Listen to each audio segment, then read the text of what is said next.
So when it comes to lifestyle bakkies, you really are spoiled for choice. I mean, you've got the Toyota Hilux, you've got the newly released new gen Ford Ranger, you've got the Nissan Navara, Mazda BT50, so many different options to choose from. You also have this option, the new Isuzu D-Max. I'm Dean Friederich, welcome back to the channel. Let's take a look and find out if this bakkie is worth adding to your shortlist. Come on.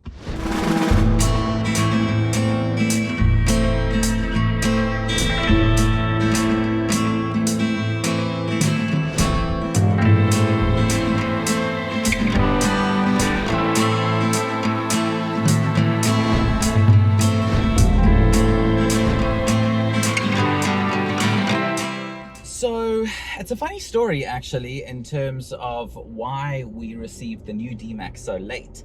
So we got this bakkie in 2022, even though it was released globally back in 2020. And the reason for that is because, thank you very much, when General Motors backed out of South Africa, they sold Isuzu back to Isuzu Japan. And Isuzu Japan's whole plan was to build a manufacturing plant for the new D-Max right here in South Africa. That was all going to happen in 2020. And so we remember what else happened in 2020. So that created a whole massive delay, a whole massive backlog. But fast forward to present day, we are here, we have the new D-Max on our shores, and this bakkie is now proudly made in South Africa. I think that that's quite cool, you know, the fact that this bakkie not only is made for South African roads, but it also creates jobs for South African people. Definitely something to take note of. And in terms of the D-Max, the new D-Max's look, I think this bakkie looks freaking cool. I mean, I know that the bright red on this one is quite hard to, you know, miss. This car is anything but understated, but I think it looks really cool. And I posted about it as well on my Instagram story when I first posted that I was going to be reviewing this bakkie. The front look of it, it looks like it's frowning at you, like it's looking at you like it's going to fight you. You know what I mean? It's looking at you like, and I think that that's quite nice, you know, with these bakkies and these 4x4s and that kind of stuff, you want them to have this really cool, aggressive look. So from the outside, I think that this D-Max really, really, really looks the part.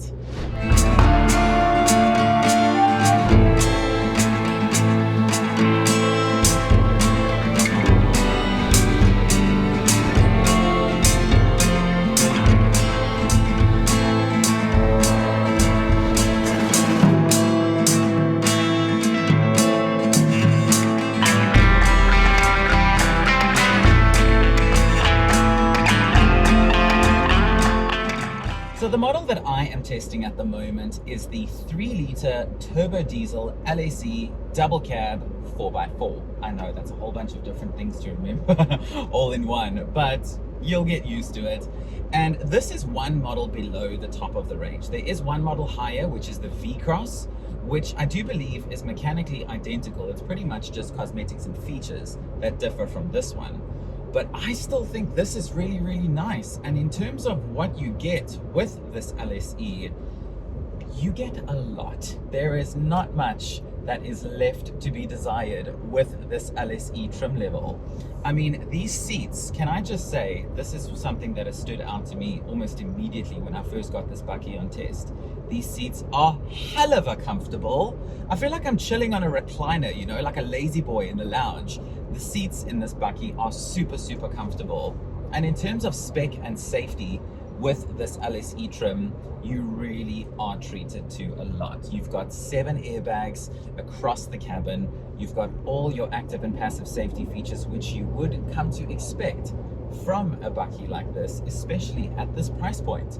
Because this LSE double cab 4x4, automatic by the way, currently retails for just over 790,000 Rand. And I think that that is actually quite an interesting point to take note of, because in terms of how that pricing fares against some of the other lifestyle bakkies in this segment, this bakkie is very competitively priced, especially when you consider the fact that that also includes a 5-year 120,000 kilometer warranty. Oh, there goes another D-Max, as well as a 5-year 90,000 kilometer service plan. The price point in this bakkie, I think, is really, really awesome, especially when you consider the fact that inside you've got these leather seats, you've got this infotainment screen, this touchscreen infotainment, which has wireless smartphone integration. Just so by the way, I've really enjoyed that. I've come to the conclusion that if smartphone integration is wireless, then I like it. If you have to use a cord still to plug it in, then I don't like it. I know in one of my previous videos I said that I didn't like smartphone integration. If it's wireless, then I do. You've got climate control, you've got multifunction steering, you've got cruise control, electric windows, electric mirrors, everything that you would normally expect from a lifestyle bakkie like this. And because this is the 4x4, you've got your four-wheel drive system with 4 high, 4 low, hill descent control, as well as a rear diff lock.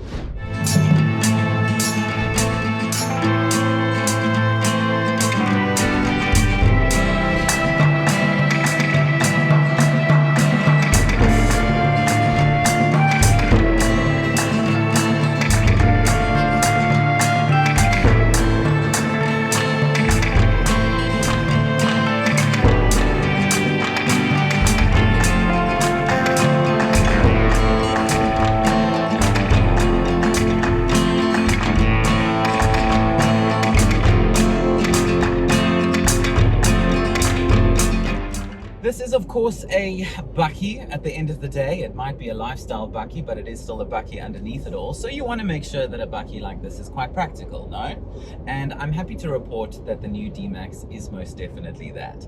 So the load bed on the back has a loading capacity of 995 kilograms, although it is also important to note that the load bed cover on this one, it is a cost option. It's not standard on the D-Max, so this press car is fitted with that. You would need to pay extra for that at the dealership if you wanted to fit one to your D-Max. And then the D-Max's towing capacity is quite impressive too. So it's got a maximum, there we go, towing capacity of up to 3,500 kilograms, and that is of course with a braked trailer. Unbraked, your towing capacity is of course then less, but a maximum braked towing capacity of 3,500 kilograms. So take that, couple that with the 995 kilogram load bed payload capacity, there is not all that much that is too much for the D-Max to handle, especially with the 4x4 system on this model.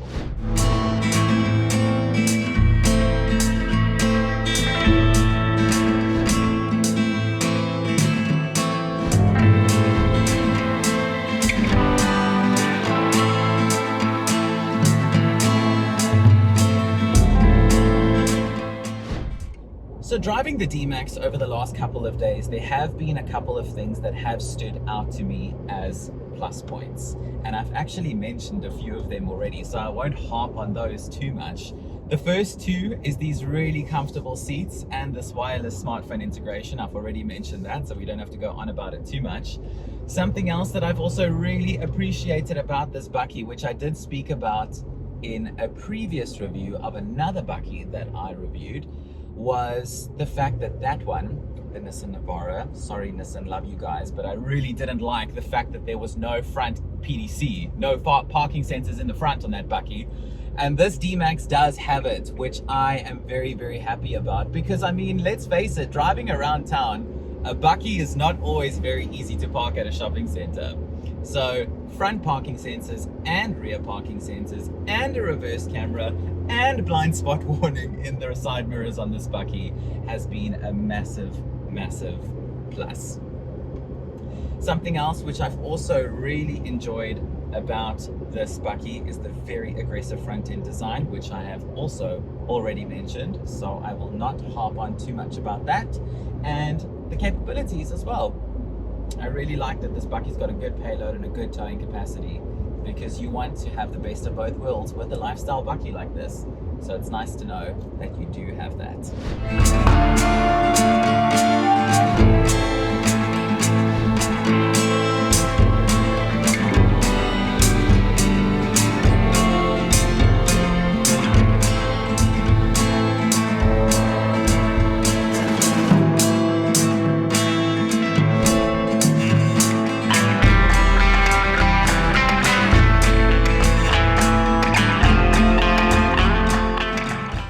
much as there are things about this bakkie that I do like, there are also things about it that I do not like. And I'll be honest, I'll give you the facts. I try and do that every single time. One of the things about this bakkie that I did not like is how loud this diesel engine is. So it's 148 kilowatts of power and 450 Newton meters of torque. Of course, this engine's going to be quite vocal. But I think that this is an Isuzu thing in general. I don't think it's specific to the D-Max. And if you are an Isuzu enthusiast, then you know already what I'm talking about. And you probably don't mind it either because you're an Isuzu enthusiast. But this engine is loud. Listen here. That's very loud. Another thing about the D-Max, which I have not enjoyed, is the fuel consumption. So Isuzu SA claims that this bakkie has a fuel consumption of 7.9 liters per 100 kilometers. I didn't get anywhere close to that. Like nowhere, not close at all. So I've done a combination of urban and highway driving over the past week that I've had this bakkie, and the best fuel consumption that I was able to get was 10 liters per 100 kilometers.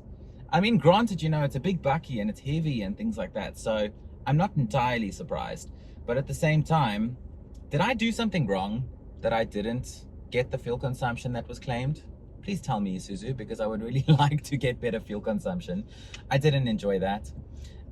Something else about the D-Max that is a little bit like a to me is the mismatched interior finish. So you've got leather over here, leather passenger seats, leather seats at the rear, and you've got this leather type finish on the dashboard. Why are your door panels material and your middle armrest is material? Why is that not leather as well? I don't quite get that.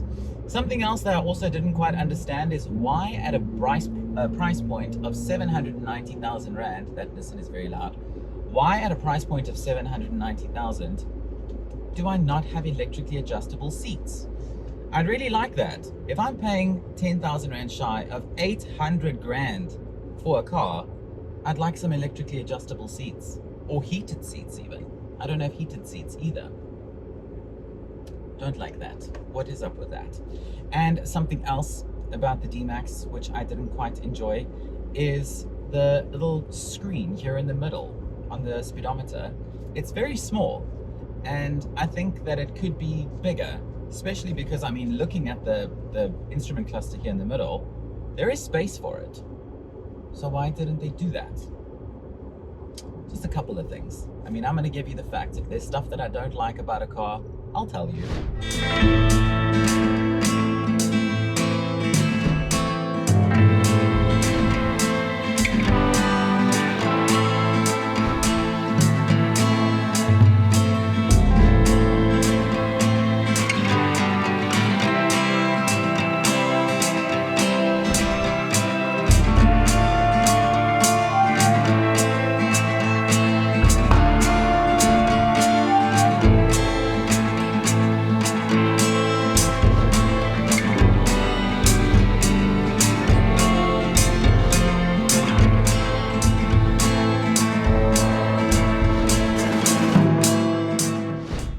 Then what is my final opinion on the Isuzu D-Max? I think it looks freaking awesome from the outside. I think it drives very, very comfortably, especially these seats. I've really loved these seats. I think it is very well spec'd in terms of features and safety features. Fuel consumption, I mean, it's a big heavy bakkie. What was I expecting, you know? And in terms of its price point, I think that it's priced very, very well in the segment. And based on that reason, I definitely think that if you are shopping for a lifestyle bakkie, you should definitely give the D-Max a look, and you should definitely take it for a drive and check it out for yourself. Because if this is what you're looking for in this segment, this should definitely be on your list. I'm Dean Friederich. Thank you so much for coming to hang out with me and the new Isuzu D-Max today. I hope that I've answered any questions you might have about the D-Max. If you do have other questions that I haven't answered yet, leave them in the comments down below and I will gladly get back to you. Please don't forget to like this video, subscribe to the channel if you haven't already, so that I can see you on my next one. Bye.